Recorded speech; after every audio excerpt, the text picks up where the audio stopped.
Hey Simlies, it's Deligracy here with part 5 of, lucky number 5, my favourite number ever, part 5 of Let's Build a Beach Share House for the boys from Aluna Island, an LP I did a while ago that sadly had to be put on hold due to technological difficulties. But anyway, we're building a house for them and I'm excited to be onto the furnishing, having a bit of fun with it now. I am in Sydney at the moment. By the time this will go onto YouTube, I'll be in Sydney, so hopefully it's a little bit warmer than Melbourne, and I will be posting plenty of Instagram and Twitter posts to share my travels with you guys. Should be a hoot.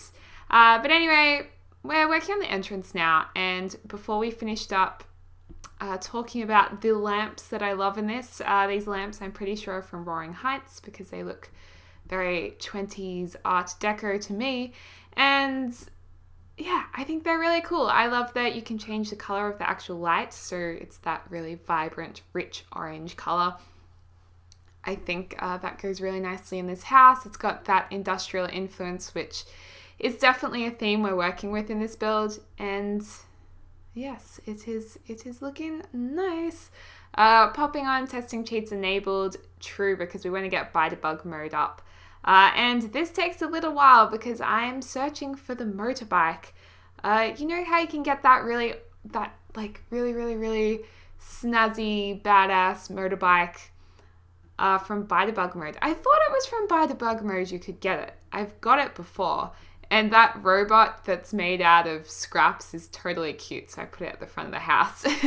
As if one of the handy boys have just built it and thought it would be funny to stick at the front of the house.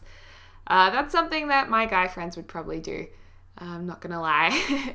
This little toy car adds a little bit of playfulness to the entrance of the house. You walk in and I think you can tell that a group of guys might be living there.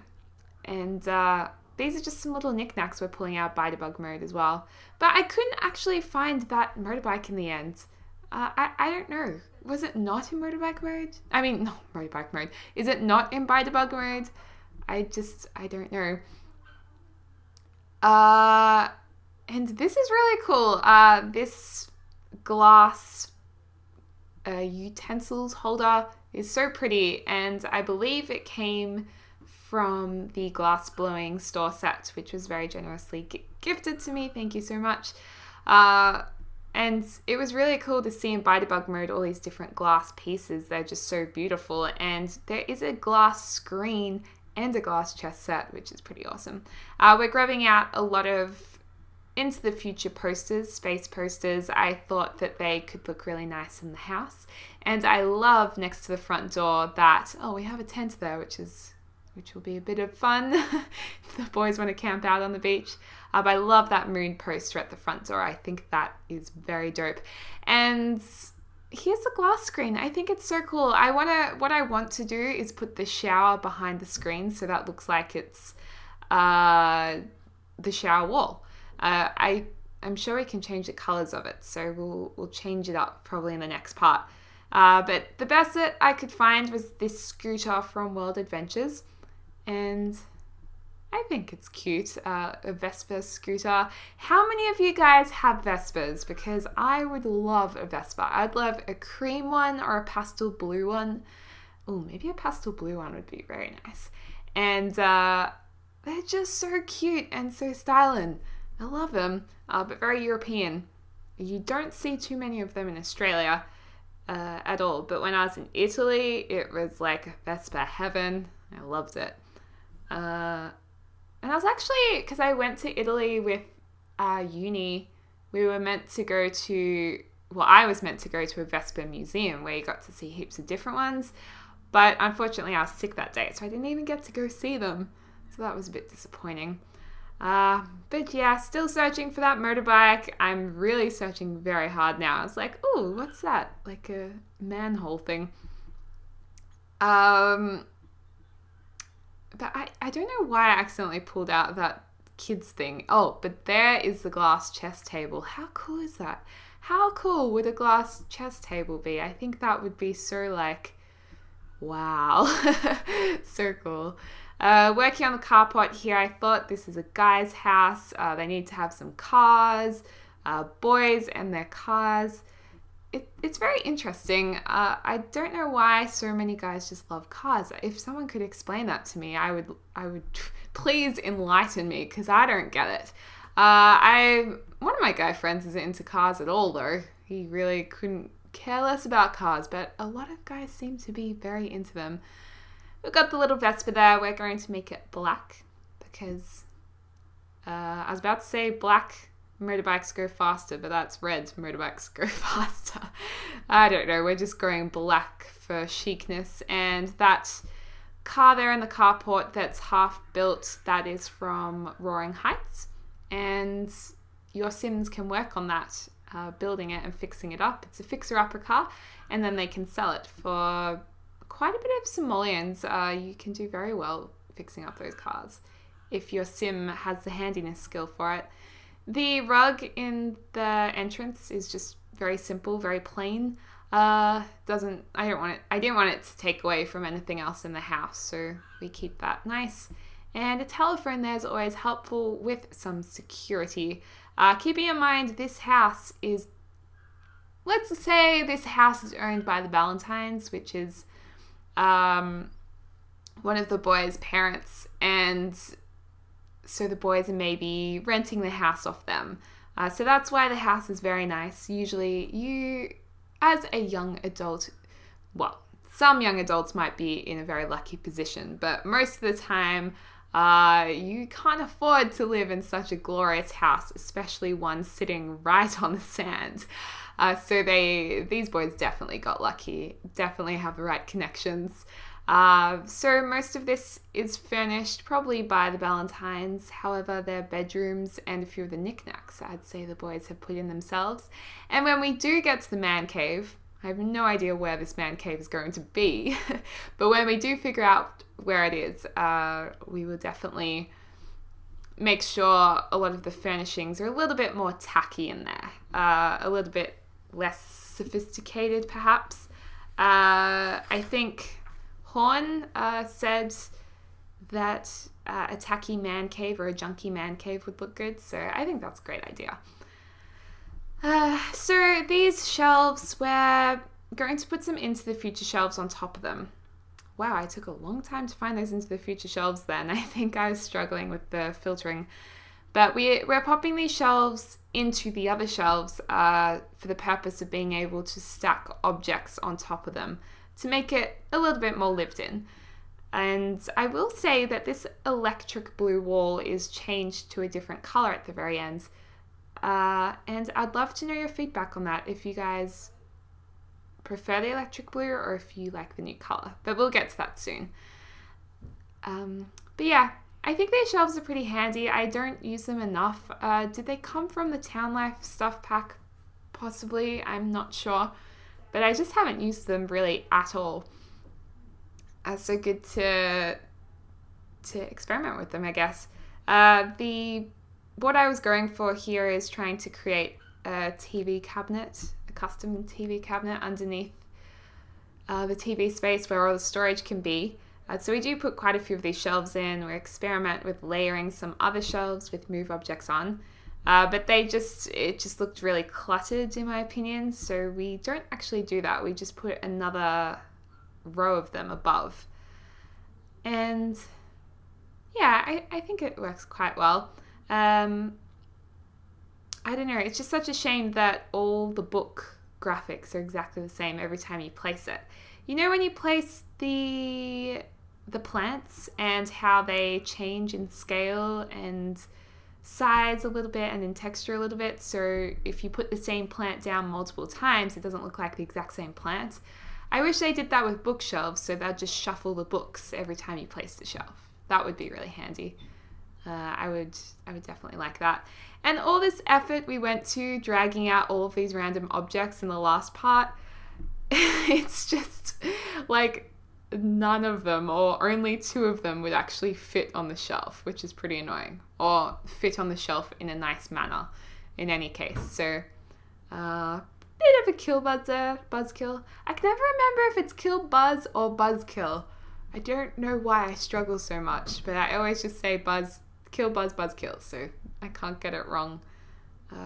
Some sneaky pencils on there in case they want to write down an important note. Very handy to have. And I love this Yeti character. I think that's adorable. I love it. I want one of those in my room. I do. Some candles, putting them on the shelves because boys love romance just as much as girls. And yeah, we're probably going to have to put a fishbowl in here at some point because I'm assuming if the boys live near the beach, there's probably a pier nearby and they might like to go fishing. I'm just guessing. A couple of game consoles. Again, those cameras can't sit on the shelves, which is a bit annoying. But we do find a few objects here and there. And yes, plenty of game consoles for the boys. Someone did comment that might have been the first part or second part of the series, and I did remember that. Paintings going in the sorority house series, I discovered this compass painting.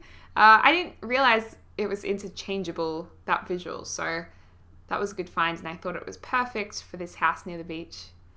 This painting is pretty cool, or this picture. It looks like the guy's music hero potentially, but it starts looking very cluttered. There's a lot going on right now, so we simplify it a bit so it's just not too in your face.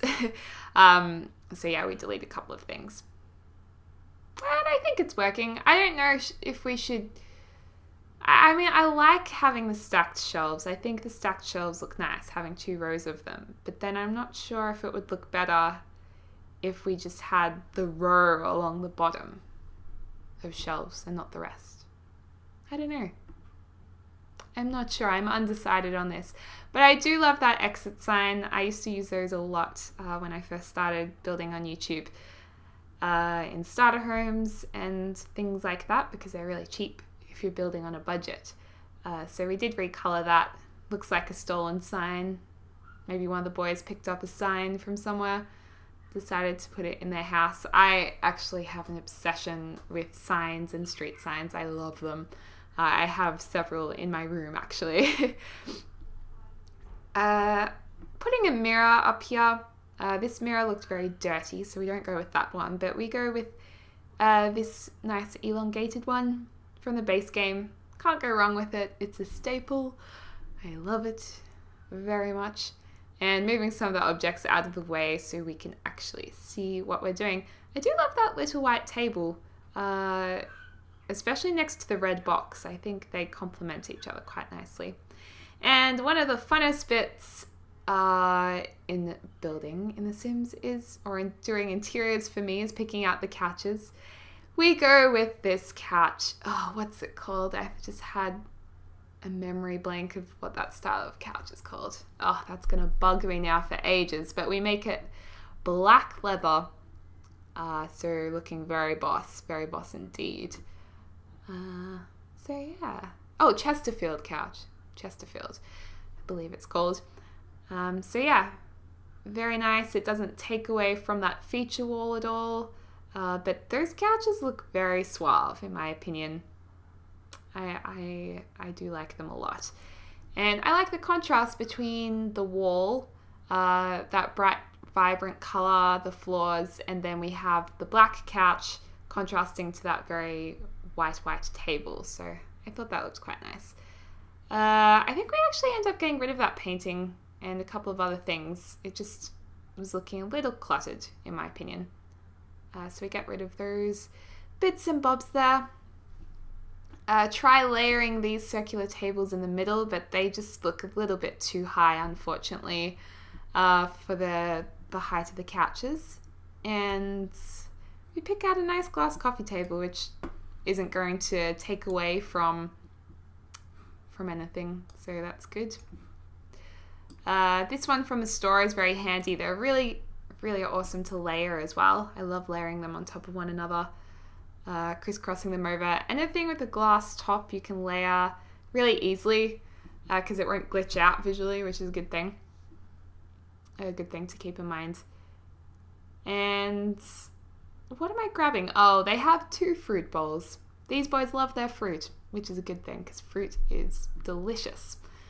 Tissue box as well. Oh no, we get rid of the tissues and we put some magazines instead and then pop the tissues on the shelf. And oh, I love this light. That light is so cool. I love lights that curve over a lounge area, like just the really simple chrome ones that are huge, and they just, actually I've seen them in gold as well and they're gorgeous, but the chrome ones that tower over your living area or wherever you want them, and they have a big bulbous I guess top to them, a bit like this mini lamp we're popping in now, except on a larger scale, and the stand is a beautiful curvaceous formation. I don't know if that makes sense. But yeah, I'm a little bit obsessed with those lamps. And I thought of putting a pin-up girl on the wall, but then I was like, no, I don't want the guys to seem shady at all. So we actually go with some paintings from the base game again. We put them in a nice grid formation, this cityscape, and then to change it up a bit, or to give it a little bit of variety, we experiment with changing the colors of the frame and the backing as well, which I think it looks cool. It's always fun to play with creator style. It's going to be weird. I know I keep saying this, but it will be weird in The Sims 4 not having it. So yeah, I don't know. We'll wait and see. We don't know what it's going to be like until we actually try it out ourselves. So it's going to be very interesting. Changing up the colors here, putting in a bit of yellow, a bit of orange, white and grey. And oh, did we take out the yellow? Oh, the yellow looked good. See, I keep seeing things. I'm like, oh, when I watch this back, I think, oh, I should go back to the original idea. But yeah, CD rack's probably a good idea in the back there. Maybe that has some DVDs on it as well.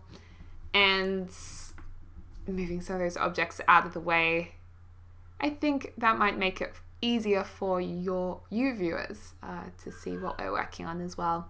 And I'm trying to remember to turn off the grid system as well.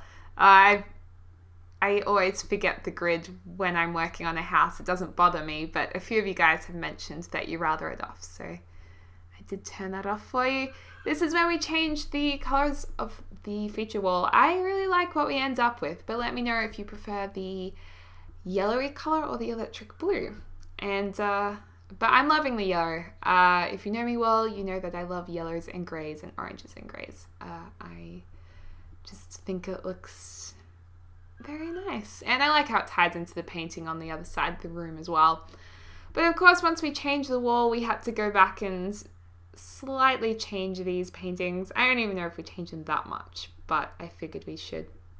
But anyway, guys, I hope you enjoyed this part, and I hope you're having a lovely morning, afternoon, or evening, wherever you are, and I am excited to speak to you soon. Bye!